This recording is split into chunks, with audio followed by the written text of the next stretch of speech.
1982வது நாளாக கருணை கரங்கள் அறக்கட்டளையின் சார்பாக அன்பும் அன்னமும் என்பதன் அடிப்படையில் ஆனந்த் பல் மருத்துவமனையின் சார்பாக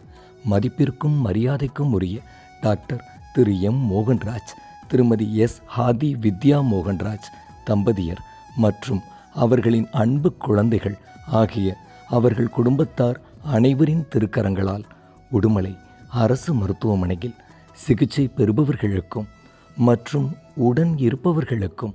காலை உணவு அருட்பிரசாதமாக வழங்கப்பட்டது.